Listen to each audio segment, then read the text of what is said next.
Hey everyone, Meditation for Transformation podcast. Chris and Hania talk healing. What's up, Hania Zia? Hi. Hey, my friend. How are you? Excellent. So we have been getting down on some amazing conversations about healing the nervous system, about healing money, healing. And I have been on quite an epic healing journey together. And you have this amazing peership with you because you're just fucking in it, man. You're just in it, and you are courageous, and you are, yeah, in a lot of ways throwing caution to the wind to, really embody what wants to come through you other than your trauma and other than your karma. You're pretty fearless in your capacities to do the work. So I always appreciate our conversations. And yeah, I'm excited to have this conversation with you and share some of the work. Thank you. Oh, thank you so much. And yeah, this work, this dedication is really the core of my life, the core of my life path. What I've discovered over time, um, is really what's most important to me and is what allows me to really ground and live in my humanity.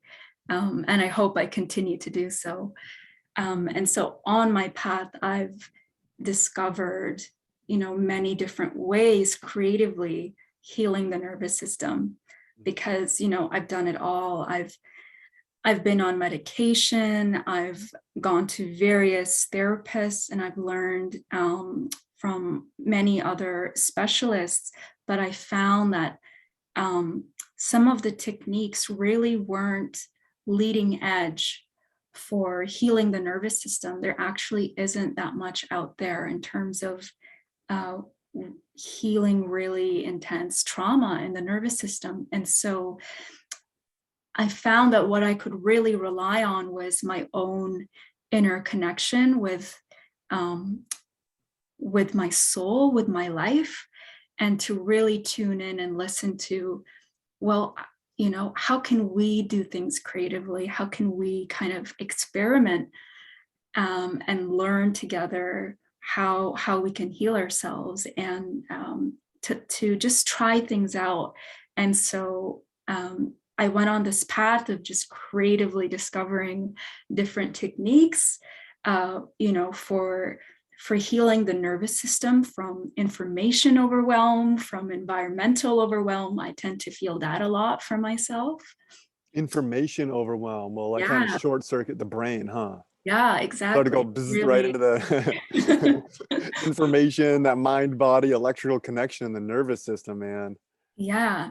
I mean, wow, there's so much out there. We tend, even people that are consider themselves to be the least sensitive are actually still really sensitive. We have so much sensory information, emotional information, mental information, as well as, all of the subtle realms. So we can have this tendency for some parts of us wanting to rest and other parts of our nervous system wanting to go. And this tug of war inside ourselves. So, you know, I how know do that to be we, so true in my experience. yeah, I know exactly what you're speaking about. Like, goodness gracious, I'm doing my utmost to relax and be meditative, and yet something else is like blitzing. Like, how does it feel for you when you feel your nervous system? For me, it's just like, oh man, I don't even know if I can put it into words, but I like, yep, there's registering, yep, that's my nervous system. And there's this intense hyper activity and what is being sent through that electrical pathway, this hyperactivity, can't really sleep, ready to, right, fight or flight, man, an intense fight or yeah, flight state. yeah, that's right. And our, um, whether we want to call it trauma or just experiences from other times in our life Mm-hmm. where um, we would tend to go into fight or flight mode, it really gets stuck in the body and the nervous system. And then what we do is if we're in a situation that even slightly even the sense of smell, if anything at all reminds us of a previous situation, our nervous system instantly goes into fight or flight again. And it's really difficult for it to come out of that, or it might even go into a freeze response. So Hmm. freeze would usually happen when you're in a situation where you can't escape. So fighting is not an option, because you're either really little, you're small, and you're with an adult, so you can't fight them, and you know that, or you can't there's no flight, you can't run away from them because you're so small, and you can't escape. So then what your nervous system does in that case is they go into a freeze response. So the body locks down, it freezes, and you can even dissociate. And you feel like you can't do anything, you lose energy, your mind shuts down, your hindbrain literally shuts you down. So there's all these different responses that can happen. And I usually feel it in the back of my nervous system, in my hindbrain here. I feel kind of a tugging or a pain, or like the nerves are being stretched. That's Hmm. really a sign that I'm in a primal way. My body is triggered somehow. Yeah, your Yeah, amygdala, girl, that brain stem. That's yeah, a phew, right. that's a challenging place to that's a challenging place to feel your nervous system. It is. That is a really challenging place to feel your nervous system. Yeah, it is just so not well documented. And it almost goes into the territory of the mystery of the universe. I think I know like what you're describing. Like, man, these like feel my brain stem. For me, I feel it in my arms, my lower arms. It's like this is off the beaten path, just like it's so off. I know, like if I go into your typical doctor and ask for a referral, like I wind up at a nervous system specialist. I mean, it just doesn't feel like it's the path. It feels too mysterious. It feels like an inner shift is needed. Yes, exactly. And in my experience, I would say, a combination of both, um, of this process of coming from the top down. So, um, you know, creatively, creating your own way of healing your nervous system, of inviting consciousness, of inviting your soul to show you how to heal. So living from the inside out, in terms of healing these really deep nervous system traumas, and then also coming from the bottom up. So taking a really practical um, approach of just step by step following an exercise that might really work with the fight or flight system. And I would Mhm. say a combination of both of these paths can really help heal the nervous system. And one can intuitively know when you're really attuned when to do what, or if to somehow combine both. And it really is magical when you combine both. Beautiful. Yeah. Beautiful. Yeah, I think taking the stuff out of the nervous system stuff, I think, like I said, a lot of there's just some stuff from childhood around, and just this kind of feeling of like needing to protect myself.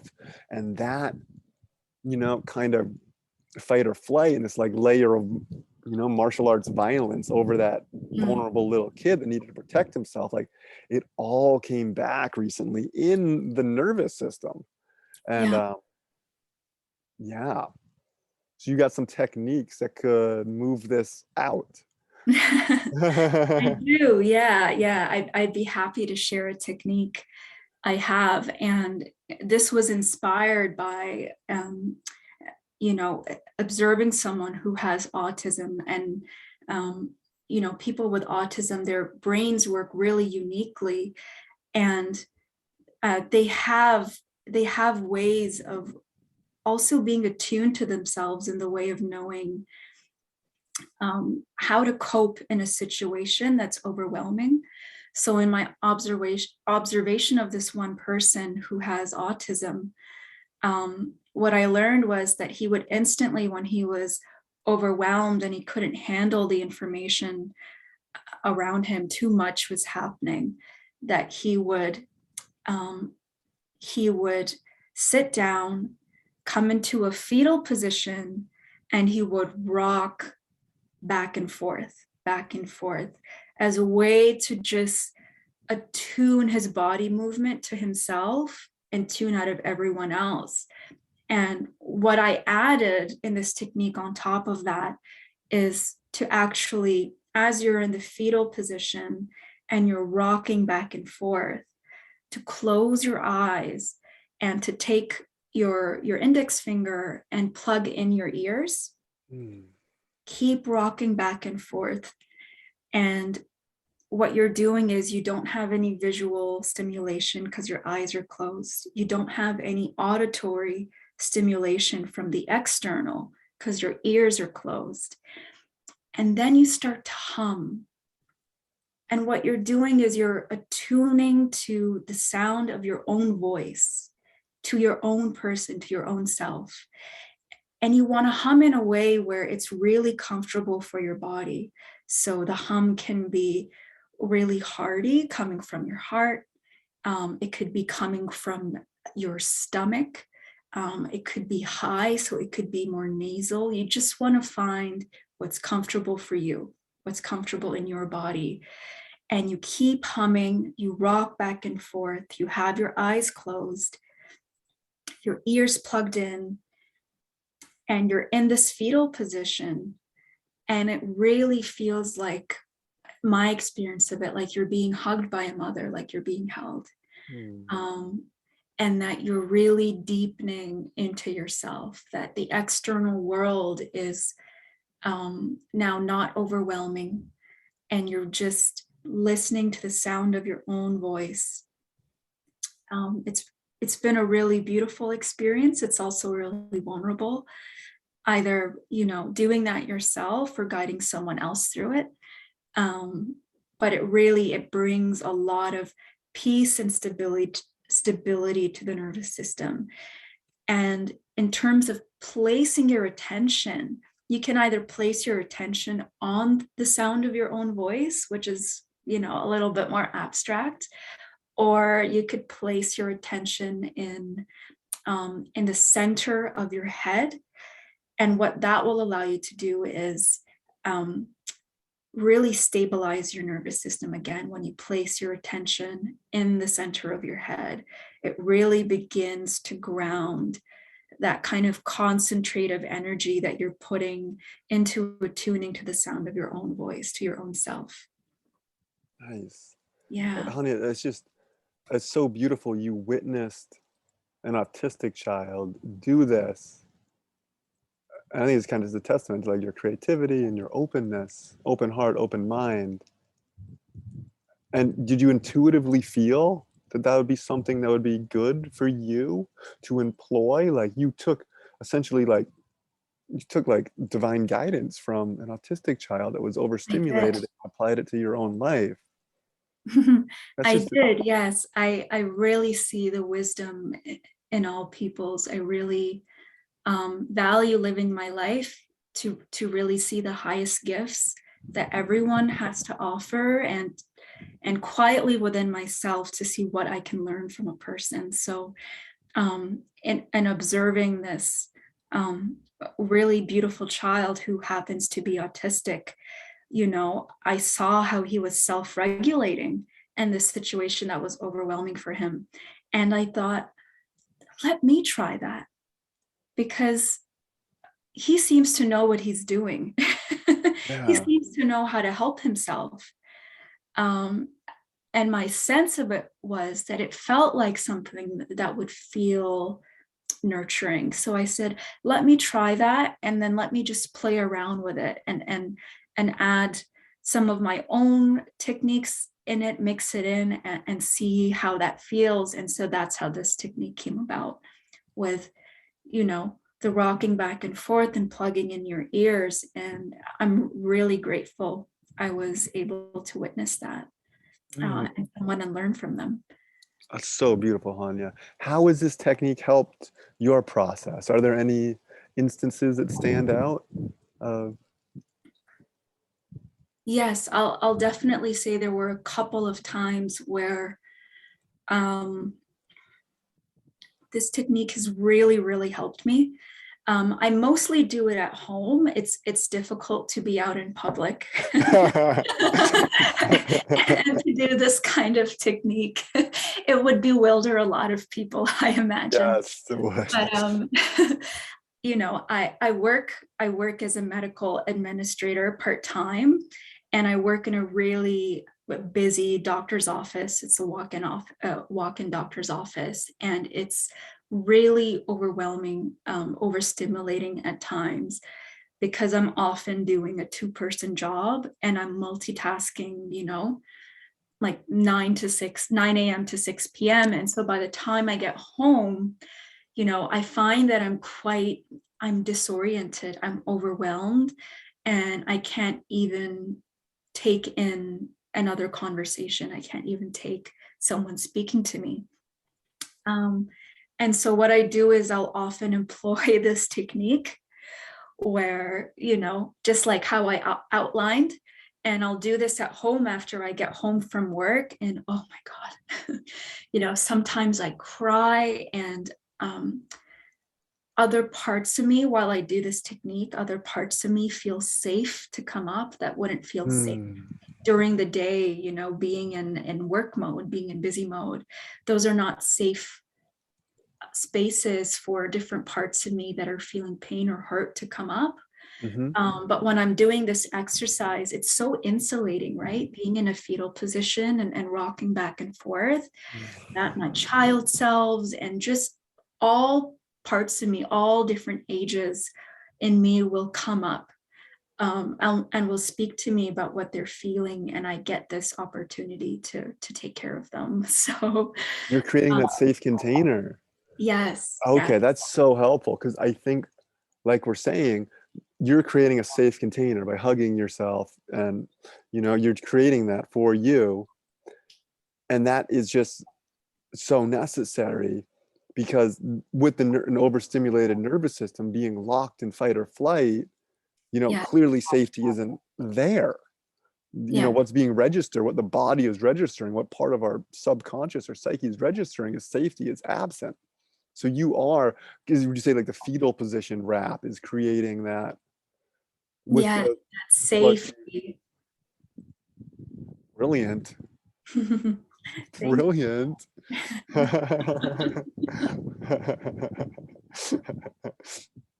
Cool. Oh, so should we? All right.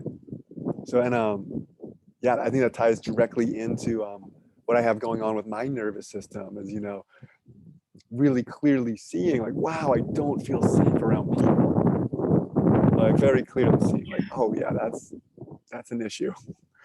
That's kind of been, we see what we're meant to see at the perfect timing, but now seeing it and feeling it.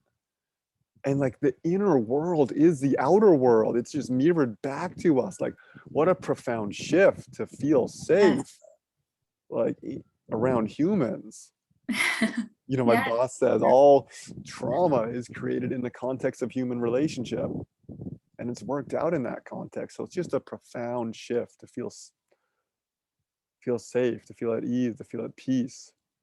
Ooh, this is good stuff, Hania. Yes, it's true. And you know, relationship is the one area in our lives we experience the most pain and hurt.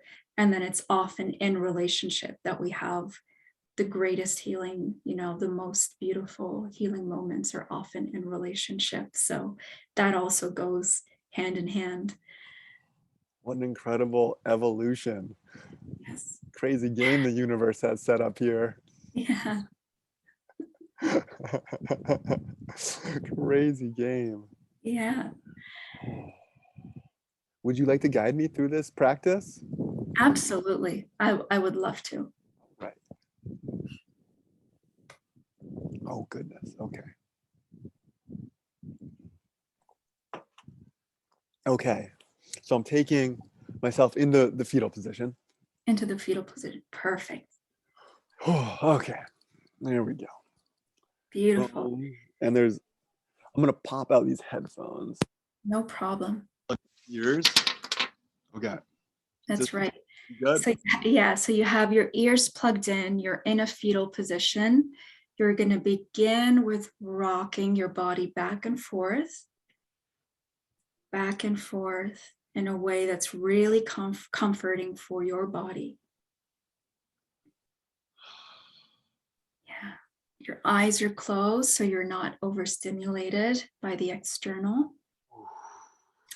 And then you're just going to lightly experiment with humming, finding that place in your body where the sound feels most comfortable. And the only place you're going to place your attention is on the sound of you humming.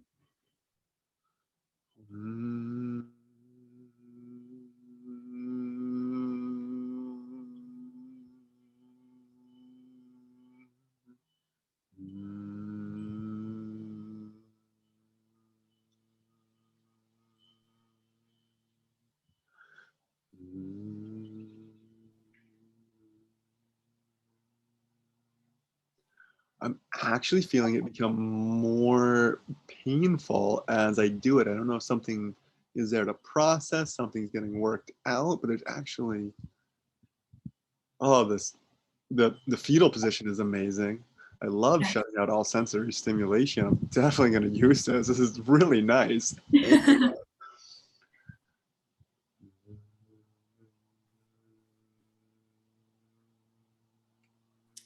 And there's also great pain coming up for you as you're doing this. When the hum is added, it goes into the, yeah. Mm.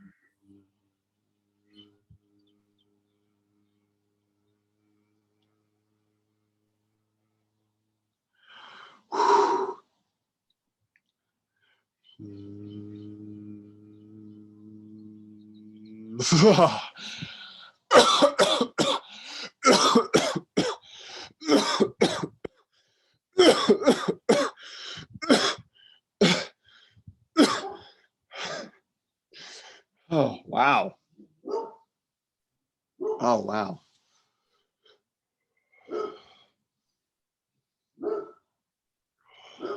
Mm. If it feels comfortable for you to do so, it can be helpful to ask what emotion is inside the pain you're feeling. Okay.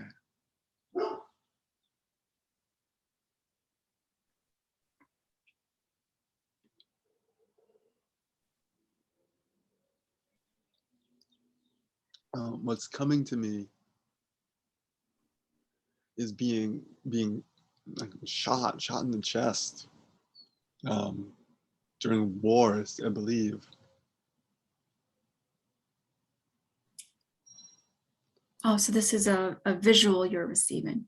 Yeah. So what emotion is inside the pain? Meaning hate, fear, and anger. Okay. Beautiful. So you can allow yourself to feel the hate and the anger and the fear.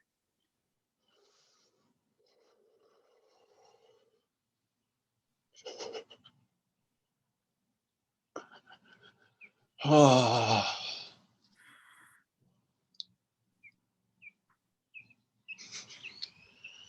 oh man. It's just like, it's just pure survival. Yeah.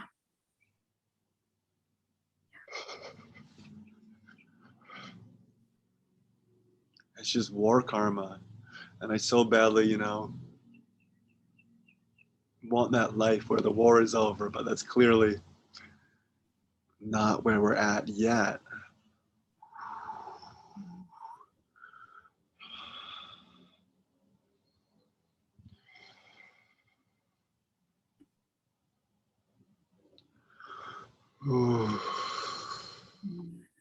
So there are emotions inside of our pain. I never knew that, Hania. Thank you. You're welcome. Yeah. And if it's comfortable, you can even ask yourself if if there is a message for you inside the emotion or the sensation in your body, if there's a message for you there. Is there a message inside the emotion, the sensation?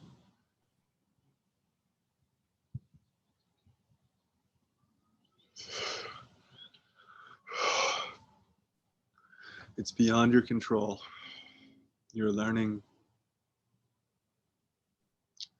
to rest. Beautiful. Get to really deeply breathe in that message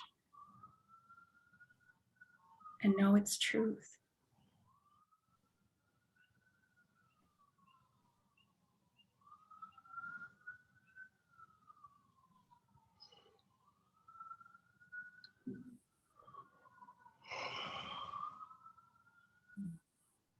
Part of me is so scared to rest. That's really understandable.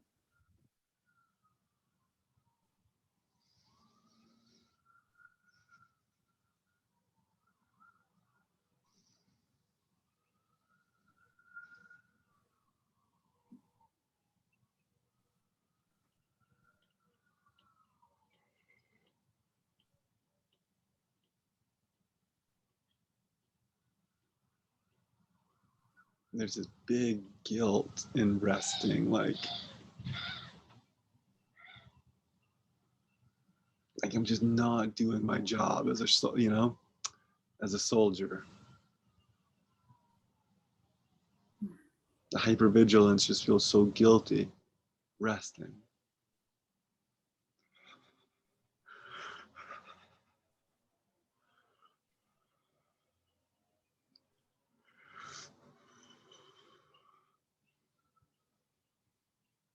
Would it be helpful to ask yourself what you're afraid might happen if you allow yourself to rest?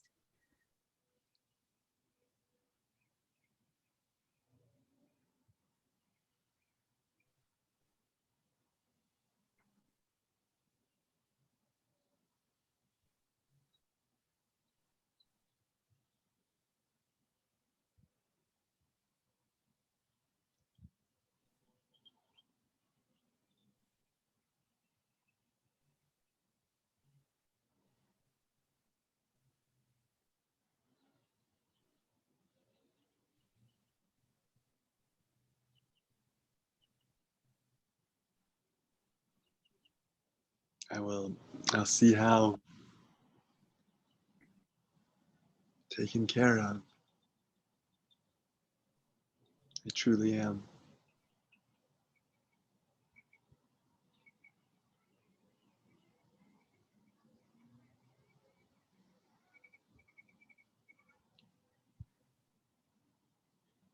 Beautiful. You get to stay with that feeling.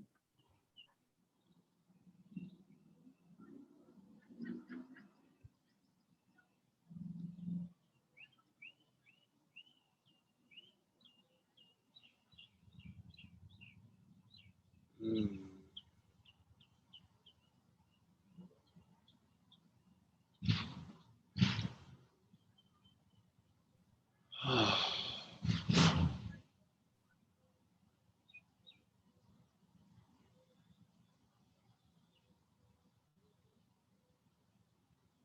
There's this guilt I have, Hania, around feeling good.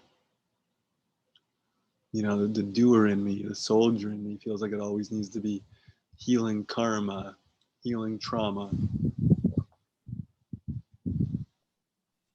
It feels guilty resting. Yes.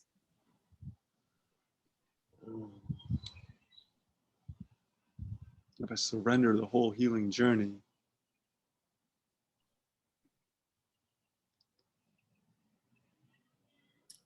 that's really into the unknown. Yes. That's a big, big, big surrender.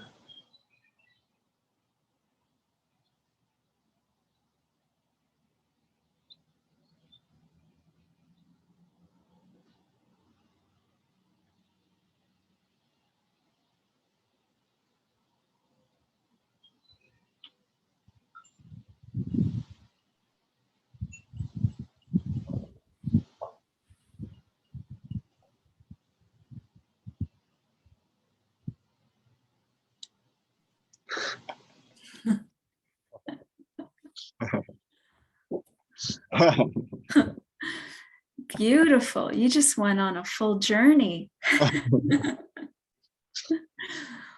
Oh, thank you. You're welcome. What's coming to me is resting is an act of faith. Resting is an act of faith. There you go. Direct message from you, from within. Mm, Yeah, thank you. you're welcome. I could literally feel that technique going like into my nervous system. Wow, really? Technique, I could literally feel it going there. Yeah. Oh, incredible. And kind of like, I feel like, it intensified it. It feels like it like pushed a layer up and out. Wow. So this Yeah. is great feedback for me, just because everyone's nervous system is so different, right? Mm-hmm. Foundationally, nervous systems, the way they function are the same, and yet there's always nuances with how they differ. And so you get to experiment with whether you want to do the humming, whether you don't want to do the humming, if it brings up too much. If you just want to be in the fetal position and rock back and forth and close your eyes. So, yeah, incredible, but really interesting to know that it brought up a layer for you as you did the humming. So it was the sound. Mm-hmm. It was the sound that triggered the layer. Yeah. Wow. And like right into getting shot in the chest and like coughing that and Wow. Anya, that's profound. Do you have a name for this technique? I don't have a name for it yet. I haven't shared it with many people. I've just I've been doing it for myself for years, and it might be a good idea for me at some point to give it a name. But thank Definitely. you. Yeah, I'm just so happy to have shared it with someone and to witness a transformation using this technique, and to receive this kind of feedback, is just, it's immeasurable in what it gives me. So thank you. It works. Yeah, that's cool. Yeah. Aw, very cool. Thank you. It's been a full healing day, girl. I was in like a meditation retreat for the first 4 hours. It's been jam-packed. That's just kind of how it goes, huh? Just a full day of healing and techniques for you, huh? Yeah. I am incredibly blessed and yeah, could probably use another hobby. Uh, uh, Well, I really appreciate your dedication, right, to the healing arts, to your own unique path, to really finding everything you can out there that interests you in the healing arts. So it's really beautiful what you're doing, that your day is really immersed and surrounded, but by that's doing that. really it. Yeah, you're Yeah. really putting it in a good context. That is it. That is it. That's exactly it. You're doing what you love, what you're passionate about. Yeah, and um, the initial mentorship was like, because we're humans are initially don't want to heal, don't want to go back for those things like instinctually. So the initial guidance was a very firm, stay in your pain, don't meditate to make yourself feel good. So I also, part of me feels that guilt of like mentors that taught me to do this. I have to unlearn my initial learning to you know rest in the beauty that's beyond, the beauty that unfolds when we heal. So, yes. Yeah, it's a real, um, a real evolutionary lesson for the nervous system to learn that also there's nothing to really heal. And so, um, and what I mean by that is to really live life in a way that's just more lighthearted, you know, where you learn how to have, accountability, being accountable for yourself, accountable for the way you are in relationships and in your life with other people, um, but in a really grounded and solid way, in a way that's just so integrated into your life that it does become lighthearted. It isn't such a big event for your nervous system. And I know because I used to be in those modes for so many years. Mm-hmm. And over time, my nervous system has been learning how um, to be more lighthearted, to go less into a drive when there's moments where I have to be really aware, where I have to be really accountable for the way I'm being in the world. And to see that this is not something quote unquote special. It's just a way of really living a meaningful life. Yeah. Um, and the more that we practice it, it just becomes like second nature. Yeah. And in that way, your nervous system just starts to become more used to it. Where it's difficult for the nervous system is when it's learning to integrate something new. And so there's this there's this alertness in the nervous system that's just always on. But like just over time in your life, your nervous system can learn how to have this way of life, right? This dedication that you have to the healing arts, this dedication to really being accountable and living from the inside out, from listening to your own inner world, your own inner nature, that it just becomes second nature. Yeah. And your nervous system begins to slow down more. It just doesn't need to be in so much fight or flight in response to life around it constantly. So yeah, that's something to for all of us to look forward to, as we continue to live life. Incredible. Incredible. And really feeling like, as I heal, I think what one thing that really just so motivates me is that discovery that as I change my inner world, my outer world changes, like Yes. truly and literally, like that is my experience. It's inside of me. The emotional and mental and energetic components that have conclusions about past experiences, like it's just a loop. It's just such a Oh, absolutely. and it's Yeah. a loop of our experience, and that shit sucks. And sorry, I mean, whatever.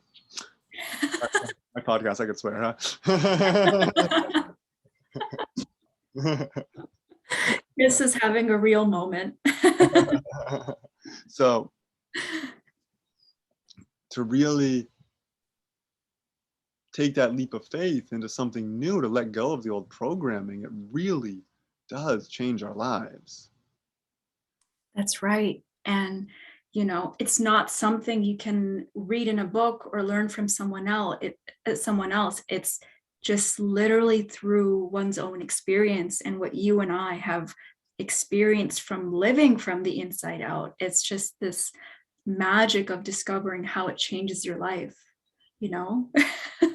It really is incredible. And to experience this time after time, moment after moment, years on end, where um, healing parts of me from different ages have whole different perspectives that are holding on to emotions from other times and are projecting it onto the present, projecting it onto my relationships, onto situations, my own fears, my belief systems, how changing all of that over time really changes how I experience the world, changes what opportunities come into my life. Truly. It's really, really incredible to witness, and it never gets old. It never gets tiring. It continues to be creative and magical, and it only goes deeper and deeper. That's one of the gifts you bring, is your creativity to your healing. Thank you. Yeah. Yeah, I really, really value um, I really value learning from within, of being really highly creative with with healing and with my own inner path, like discovering life, that, you know, I rather come up with my own creative ways of living life rather than having to just follow someone else or listen to someone else. Not that other people don't have valuable things to add to my life, and they do, and I have learned tremendously from other people, but it isn't the same as following, you know, following the currents within yourself, what your own life has to teach, what your own inner nature has to teach you, and your own inner potential, what that has to teach you through your own life experience, and what you have to offer into the world. You know, what I have to offer into the world isn't going to come from other people. It's going to come from within my own self. So Boom. Yes. yes, I really, really value that. It's how I've always lived my life. And it's what gives me great passion, great energy, you know? Yeah. Yeah, Hania. That's what's up. That is what's up. That true, authentic expression. There's such Yes. a deep uniqueness. And for me, it feels like there's a truth inside of me so deep, like the universe put it there.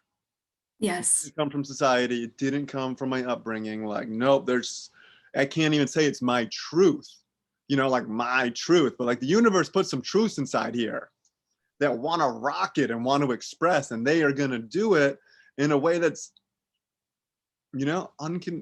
unconventional, or in a way that is truly unique and authentic to them. It's not going to fit that other mold. It's not going to fit that other model.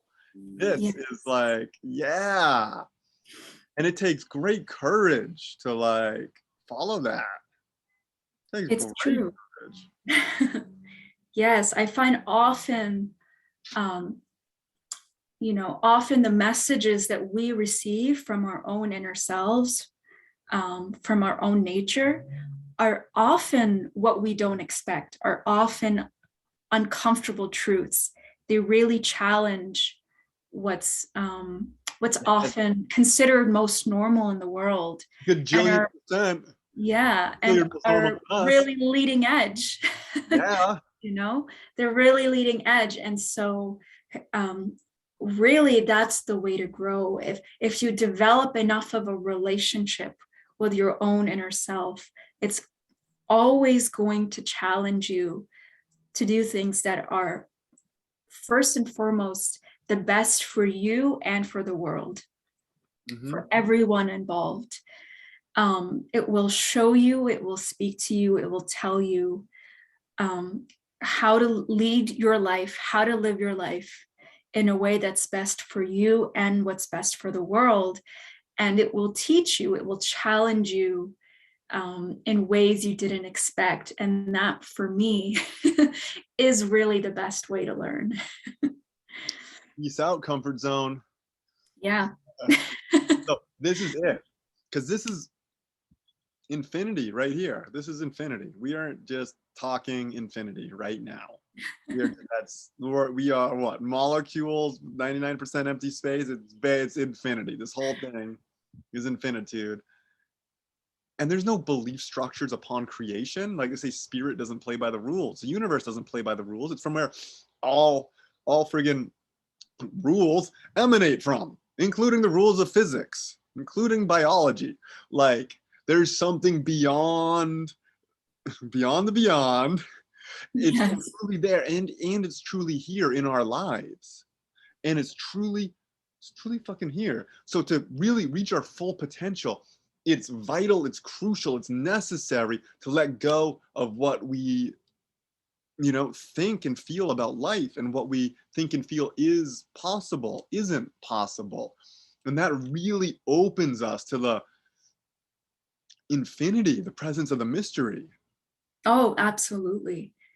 And it's really something to experience it for yourself once you do it, once you start working on fears and limiting belief systems that we have, right? Around any area of our life where we believe, oh, this or that isn't possible. There's just so many, obstacles, things that we see as obstacles to really receiving what we most desire for our lives, what would be just most joyful for us.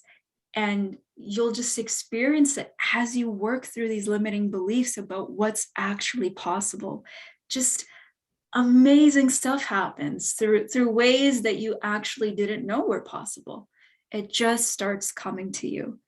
And one example is what I told you about earlier before we started this podcast, with this new job that I got, where I didn't, I've been for years looking to get new employment, to have a new job. And when I finally started working through my belief systems about how this is possible, I literally prayed that I would be able to find a job without even having to apply for a job. Oh And my that's goodness. and that's exactly what ended up happening. I got a job offer where I didn't even know this job posting existed. I didn't have to do any work to apply for it. It literally just came to me, and within a couple of days it was approved, for this NGO, and it's exactly the kind of work I want to be doing. So incredible. It took really working through those limiting beliefs about what's possible in terms of how I can receive a job, not having to believe that, oh, I have to just work really hard, right? Just doing, working really hard, have to get this perfect, that perfect. It's like, no, it doesn't have to, life doesn't have to be that way. It really doesn't have to be lived that way. We should transcend the whole having to feed this body thing.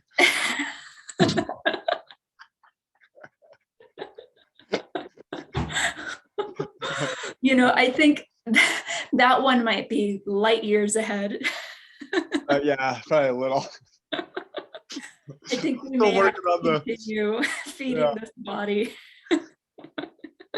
But I get where you're going with that. Yeah. Have you heard of like the siddhas in India? Like they've done some I've heard, I don't know, I can't say, I haven't experienced it myself, I haven't seen it myself, but I could see it to be true, because this body's infinity too.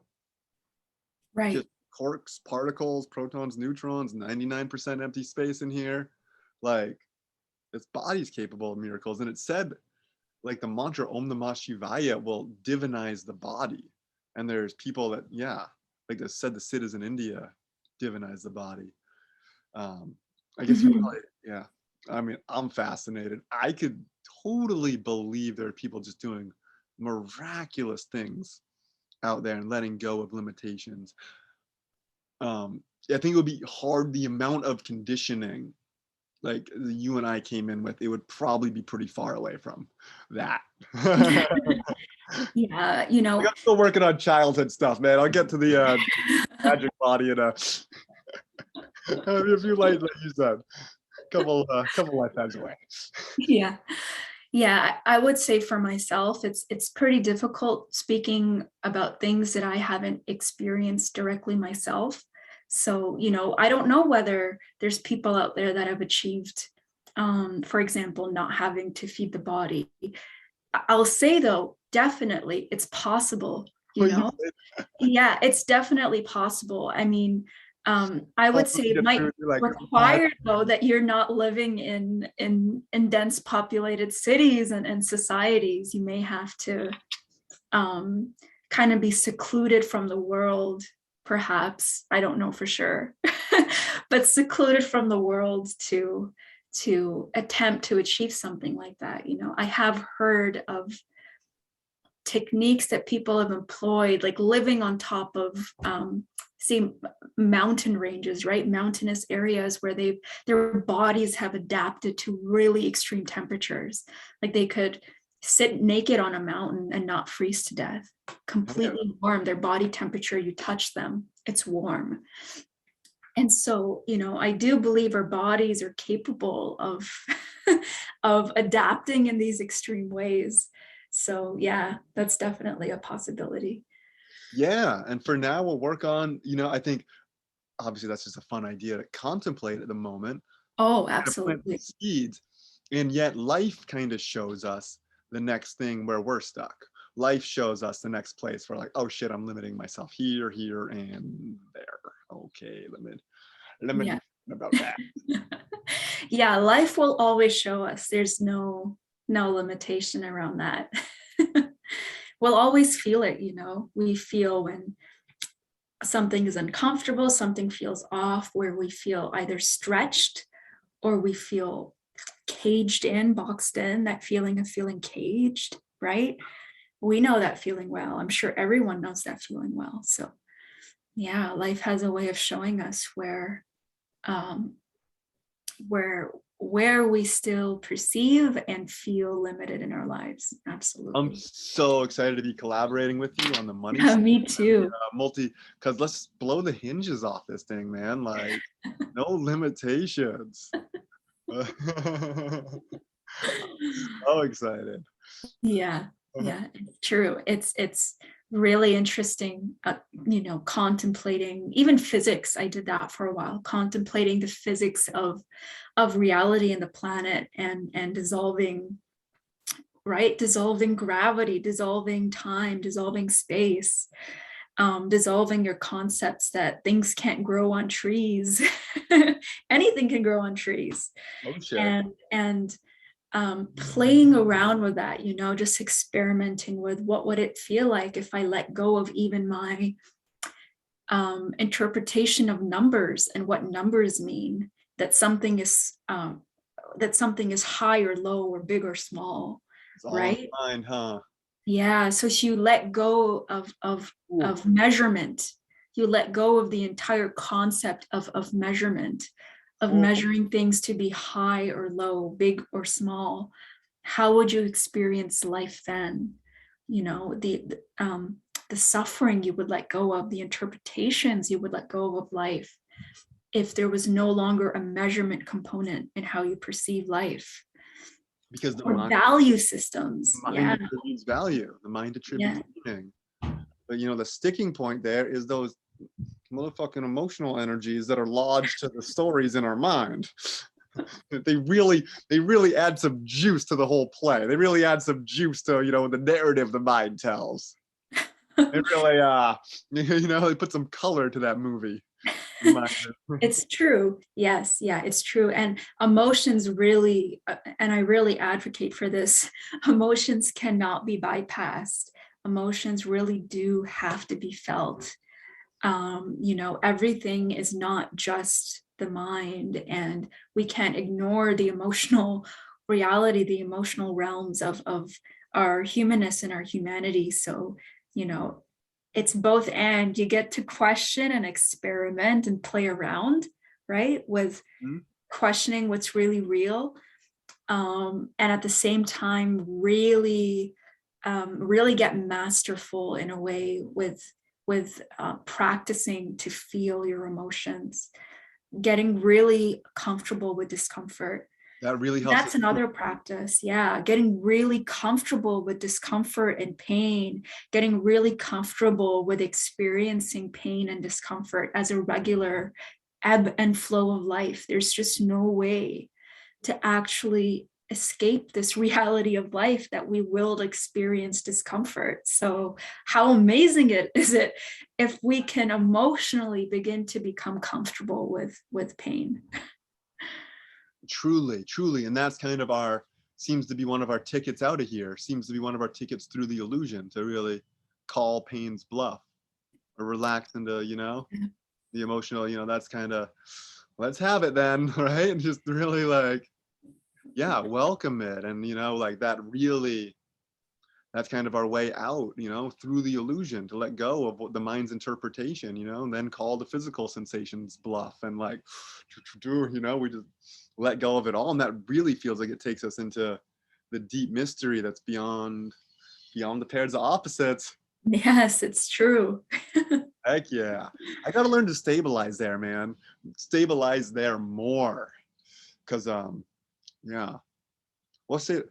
I feel like, you know, it's just tumultuous. I have a lot of tumultuous, a lot of things like process, but like that base camp beyond the pairs of opposites, like please, that would really help.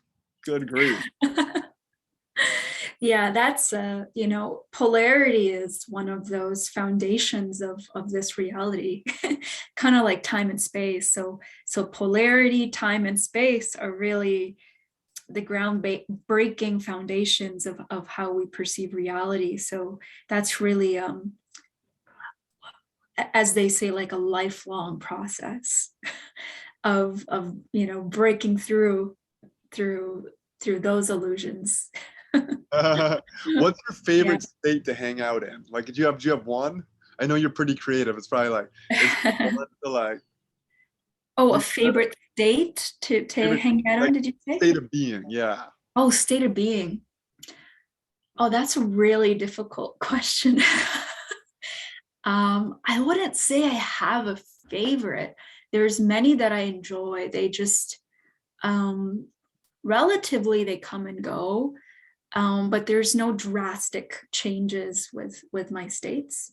Mhm. Um, I'll pick one state that I really enjoy is the state um, of purity and innocence and bliss.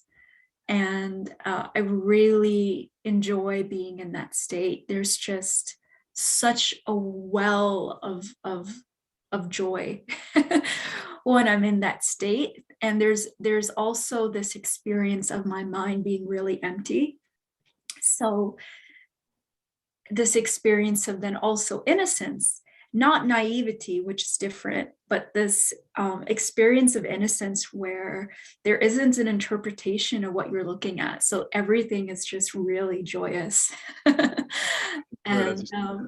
yeah, it's a really beautiful experience that I deeply cherish. It's a really intimate experience for me, and I can often experience this when I'm out in nature or walking a trail, and you know, I'm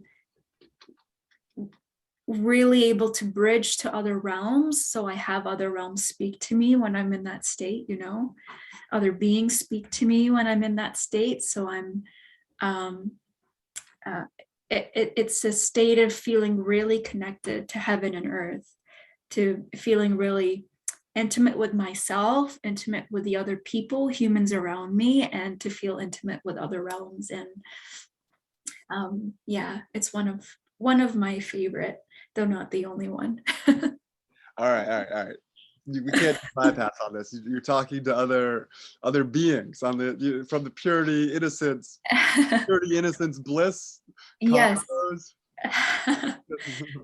You have I some. do. I am. Yes, I've often over the years and unintentionally. It's never something I thought that would happen in my life. Not something I ever planned, but um, to have other realms and other beings come and speak to me, and some of them often tell me the history of their communities or show me visually, or in the dream space, they'll show me the history of their peoples and what they've experienced. Sometimes it's the history of their people in relationship to other humans, and sort of the difficulties of that. Um, and so I feel I'm entrusted with a lot, I'm shown a lot. Um, and it's a connection I really, really cherish. Um, to build those connections with other realms where it's not only just beings, but you get to speak to nature. You have a waterfall speaking to you, you have a blade of grass Whoa. at a point speaking to you and giving you a message. You have the spirit of a specific land really connecting to you and speaking to you. And they build bridges, they build pathways if you're really open and receptive, um, to leading you, to guiding you, to showing you different things. Um, and for you to also receive from them, to receive from life. So it's a really um, beautiful experience. It's a really intimate experience, and one that I often don't share with too many people, but I'm learning how to share it more into the world, because you know, I know it's not what's considered normal.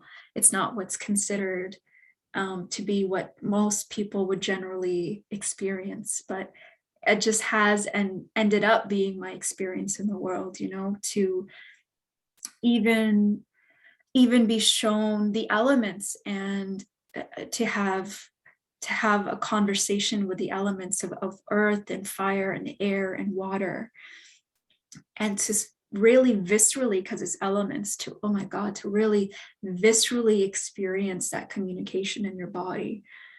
You know, it's also uncomfortable and it's challenging, and it challenges your experience of what it means to have everything be alive. Wow. Yeah. Everything be conscious. Yeah, everything is conscious, everything is alive, everything is a relationship and a communication. And, you know, often there's complexities with that. So now not only do you have to navigate human relationships, but now you're also learning and navigating the complexities of relationship with all realms of life.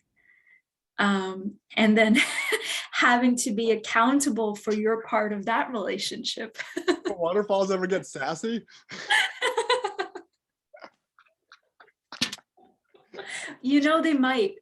They might actually get a little sassy once in a while, you We got a know. little chewed up in here, like, shit, I'm having a bad day. I need a sec, man. That waterfall just.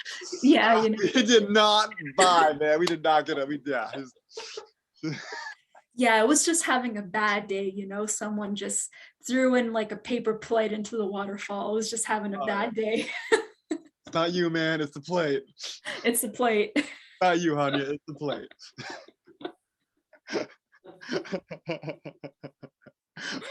Yeah, the waterfall is like, you know, let me just make the water pressure just a little bit more intense, you know. Splash some of these people.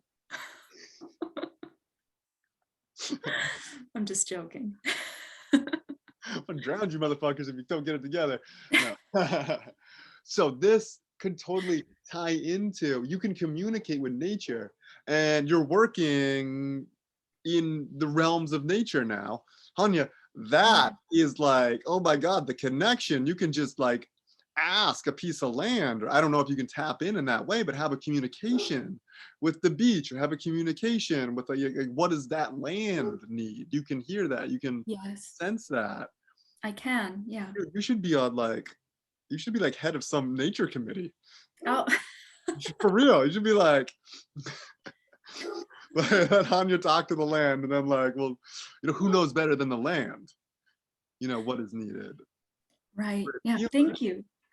Thank you for saying that. And I mean, really, I don't think I hold any strong intentions around that. I think what I would really love, just authentically for my own life, is just to be able to connect more with land just all over the world, you know, and see and hear what it has to say, hear what it has to speak to me, and strengthen my connection in that.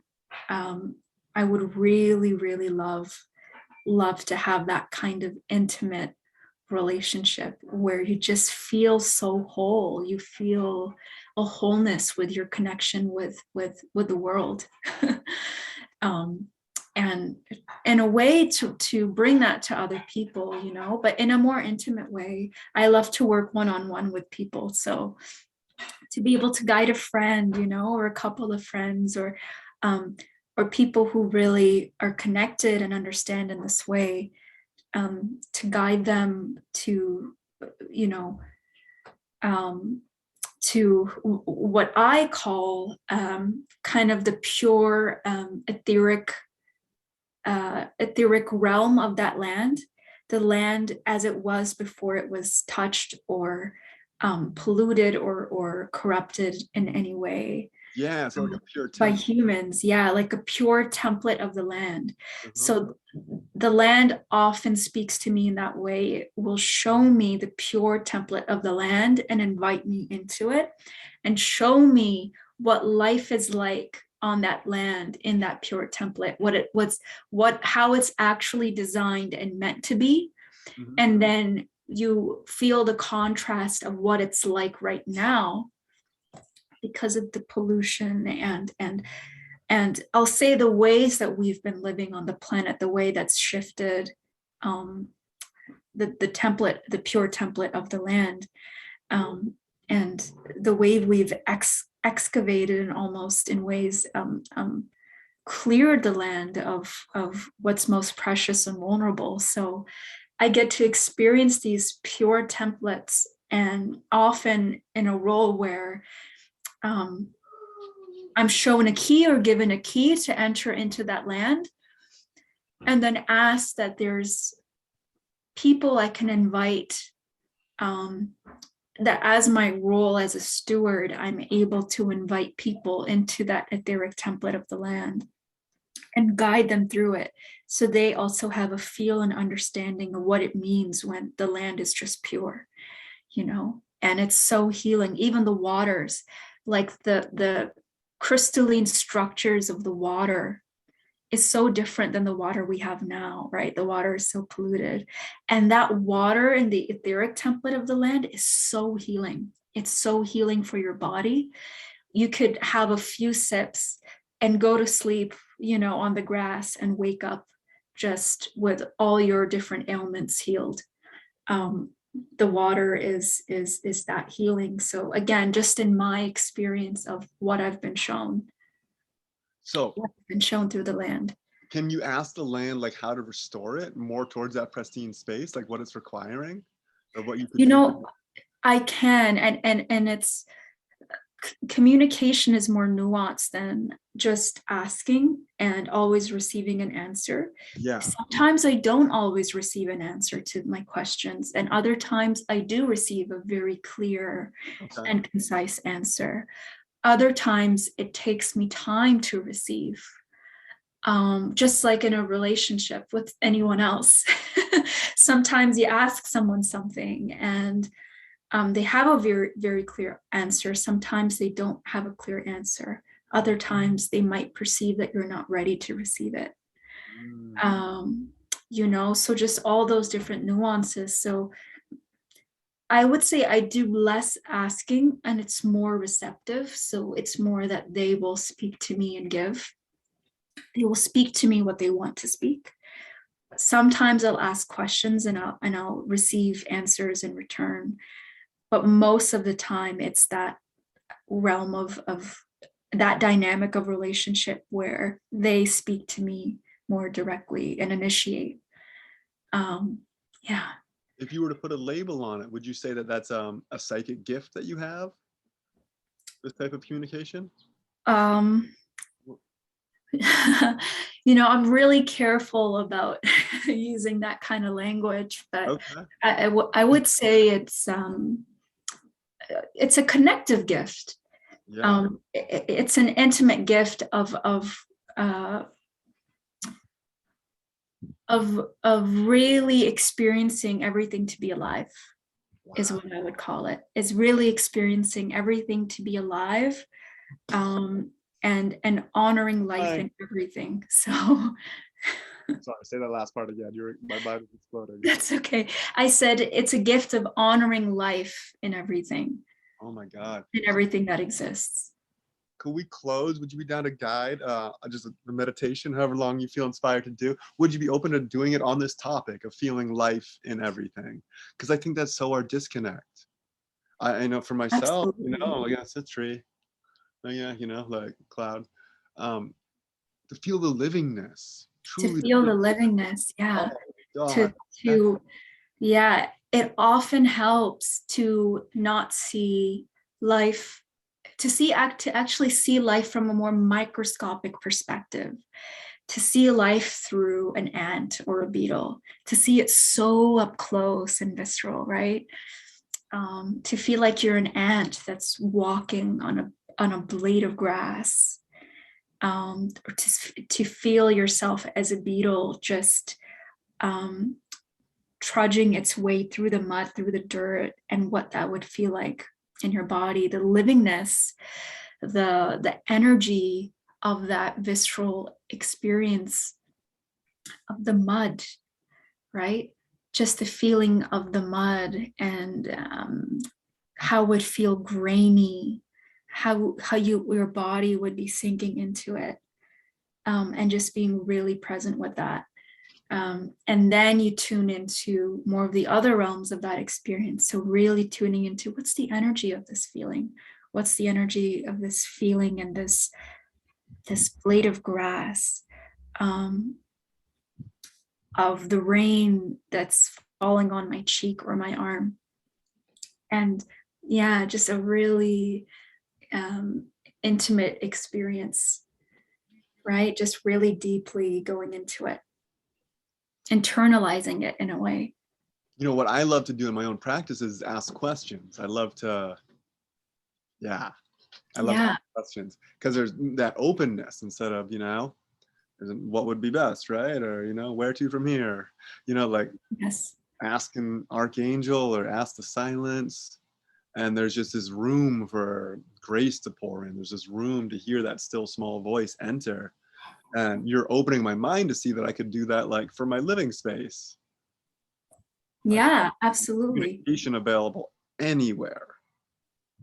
Information available absolutely anywhere. You can speak to a house. Oh, Hania, my mind is A blown, house girl. is living. Yes. A house is living. It is its Whoa. own entity in a way. And you can ask, you can speak to it. And don't be discouraged. It may take time, just like how relationship, right? Building a relationship with another person that you don't know, that you know, are meeting for the first time. It takes time to develop a relationship, to understand their communication and your communication and what they really mean. And so same way, when you're learning to communicate with a house, you know, it could absolutely be instant and you'll receive. And don't be discouraged if it takes time, because it's just like developing a relationship with a person. It just takes time. It makes you feel so much care and love for everything. Yeah, yeah. It is. And, you know, that's really one of the kind of, you know, I don't usually use this language, but laws of the world of living is relationship. There, whether we know it or not, whether we're conscious of it or not, we do have a living relationship with everything. And in that way, we do have an accountability in our relationship to everything. And we can even see it in some of the wisdom traditions of indigenous peoples, and the ways that people in the past have lived, where they were tuned into this truth, right? Of everything being alive and there being a living relationship to everything. That is Talk what to your house, talk to your land, you know, figure out what it needs, what it wants to thrive, and how you both can thrive together. wow. Yeah. I Do a remember. healing ceremony for the land, cleansing ceremony for the land. To even, I've done this for myself, by the way, because I've moved around so many places. So I would do cleansing and healing ceremonies for the space I would live in. I would cleanse, I would treat the room or the house as if it was a person with an energy system, a really complex energy system, right? So I would ask all different realms of that room, all the different realms, parallel realities, all the ways that the room is alive. I would ask for any stuck energies, anything that wasn't serving my highest and best good, for all of it to be cleansed and cleared and purified. And then I would invite in the qualities or the energies I would want into the space. You know, call on the higher beings that you're connected to. I would call on what I refer to my angels and guides. You can call on source, on God, on your soul, on angels, archangels, whatever you believe you connect to and is real for you. And it really makes a difference. Awesome. Yeah. Awesome. Do you have a meditation in you, or? Yeah, absolutely. We All right, can cool. do a guided meditation if you want me to do a talking meditation, I is would what love you that if you're mentioned. able to Sure. do it. Okay. So just gently closing our eyes.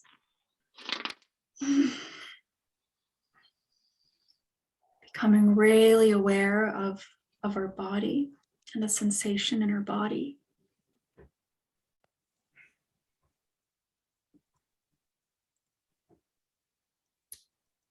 Breathing in and breathing out.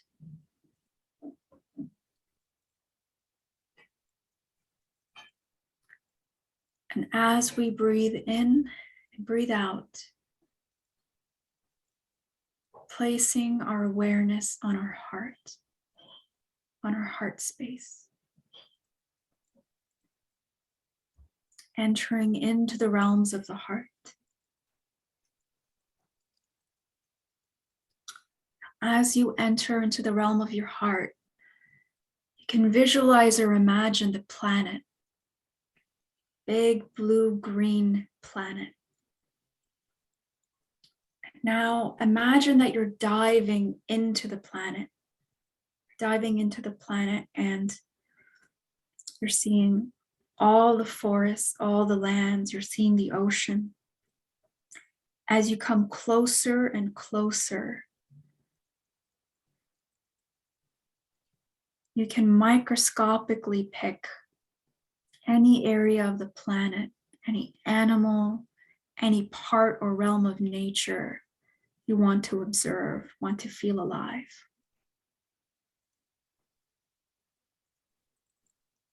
A blade of grass, an ant, a moose, a flower.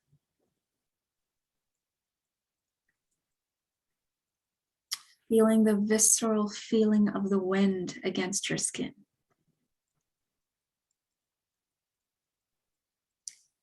And as you feel the visceral movement of the wind, shift your perspective in experiencing that as a communication. See how every movement of the wind across the planet is its own unique signature. It's not like any other movement. And experience that as a unique communication.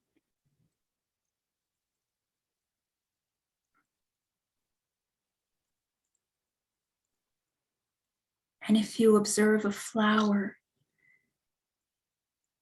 no flower is like any other flower.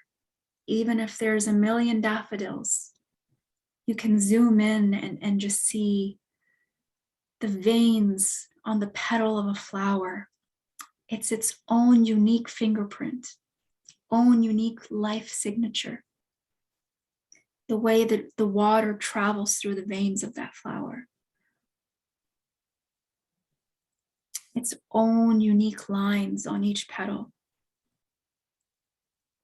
Own unique shape. That's a communication.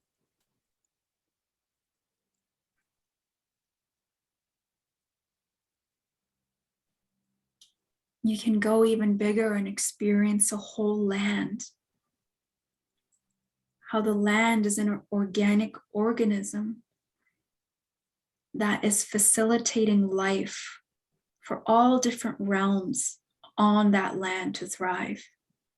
It has its organic intelligence of an ecosystem. It's regulating weather. It's regulating the eating patterns of animals, the growth of plants and vegetation.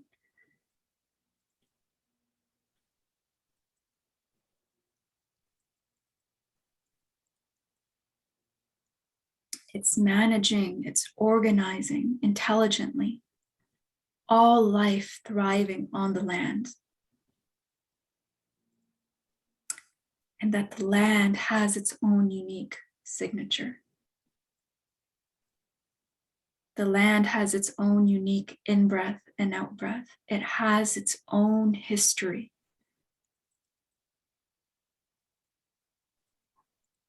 in the rocks and crystals and minerals of that land. The history of that land is recorded in the rocks and the crystals and the minerals. All life that has ever been on that land is recorded in those rocks. It carries all the wisdom of the peoples that have lived on that land before. It also carries the wisdom of the peoples that have lived on that land or that will live on that land in the future.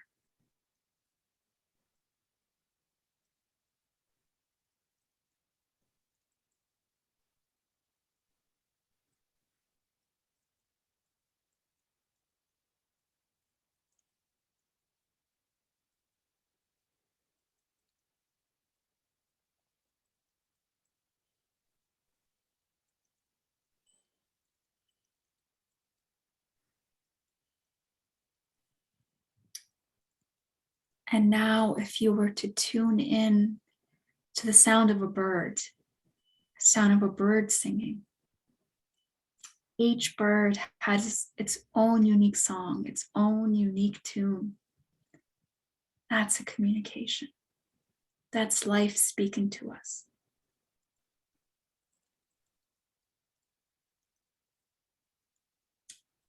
Each bird has its own cadence and tone.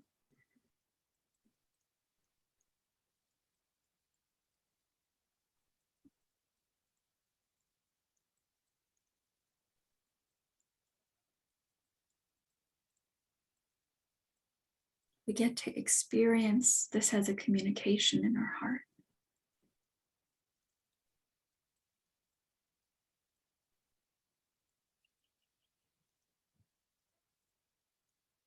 To experience all that is living equal to us.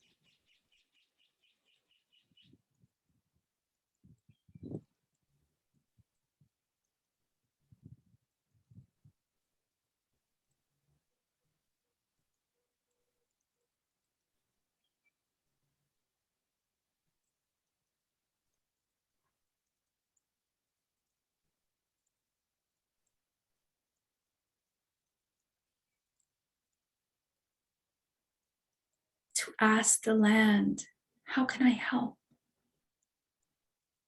How can I help? What is my place in the ecosystem of all that exists on the land?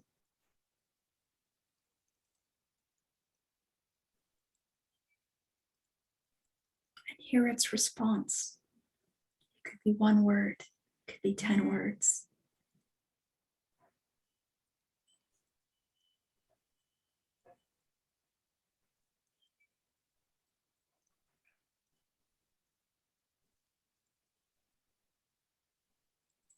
It could be that the life you are living now as it is enough.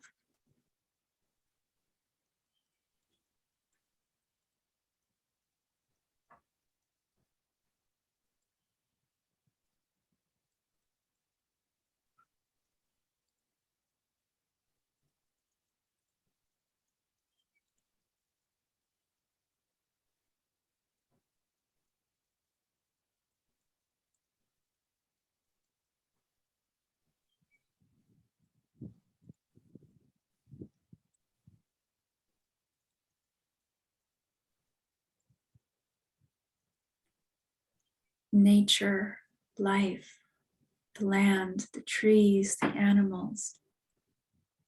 They really teach us how to just be, how to be organically ourselves.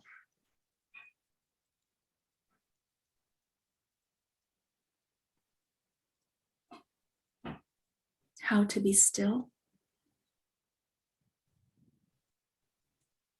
They also map an exquisite template of what it means for all realms of life to work together harmoniously. So tuning into that harmony, that teaching that they carry, that an ecosystem carries. how to live together harmoniously, how to work together harmoniously for everyone's benefit.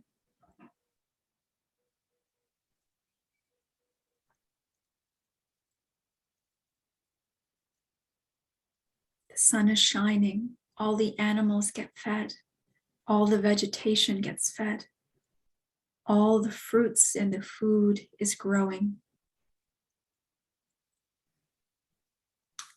It rains at the perfect time. The sun is shining at the perfect time.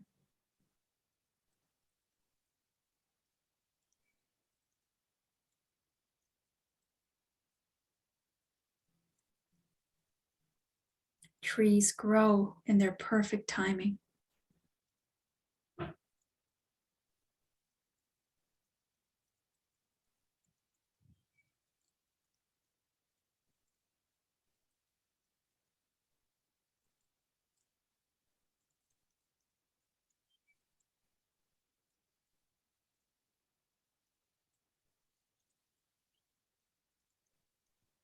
If you place your ear on a tree, you will hear sounds, nuanced sounds that you wouldn't hear anywhere else.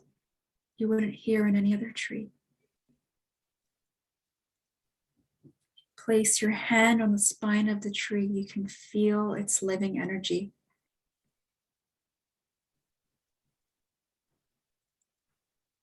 You can also feel whether it's a younger tree, whether it's middle-aged, whether it's an elder. They will communicate that to you.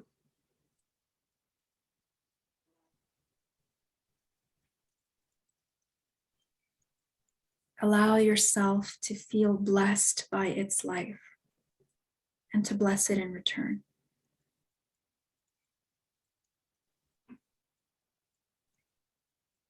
Ask for all realms of life to build a bridge of communication with you, with us, with all beings on the planet, so that we may hear and listen that the same life that exists within us is everywhere else.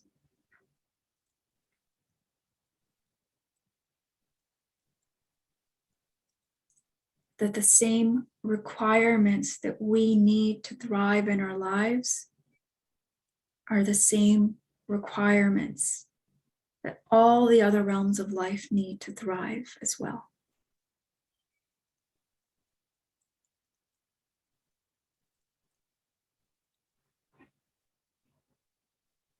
To build a bridge with life to speak to you. To build an intimate relationship.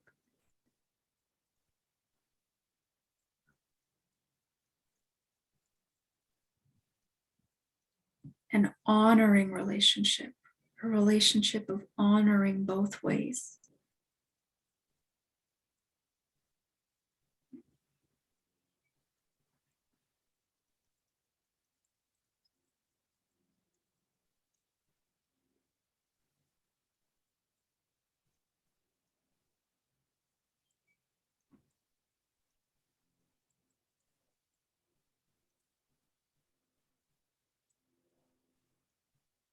Can be helpful to imagine in whatever way you wish. To blend into the planet. To really come into an at-one-ment with the earth itself.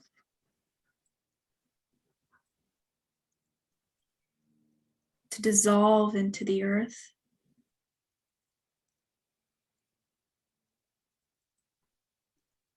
Dissolve into the molecules, the atoms.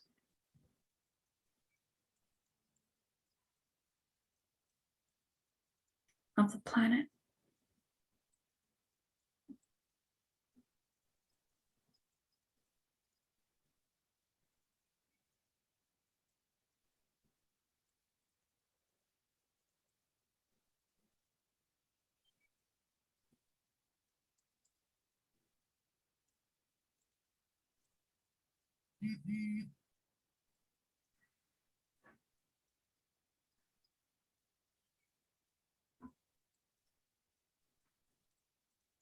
And when you're ready,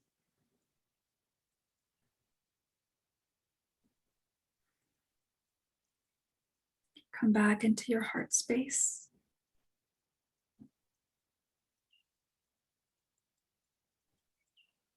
Feel your body, feel your toes.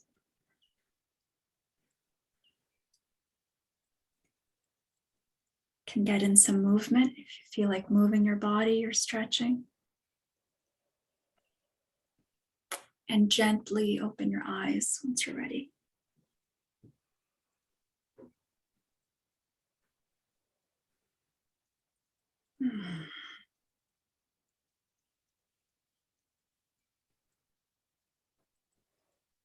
That was powerful, Hania Zia. Thank you. Thank you. This has been such an amazing conversation. You're welcome. Meditation spoke to me deeply. One of my favorite things is reading that communication. And I do it through sight, but you're opening my mind and heart to know I can hear it auditorily. I can receive it through Yes. different mechanisms. Yes, yeah. Any way that you feel most attuned, you know. Thank you. Thank you for sharing your beautiful mystery that comes through you. You're welcome. It was such a pleasure to have this conversation. Awesome, my friend. Thank you. You're welcome. Bye. Bye.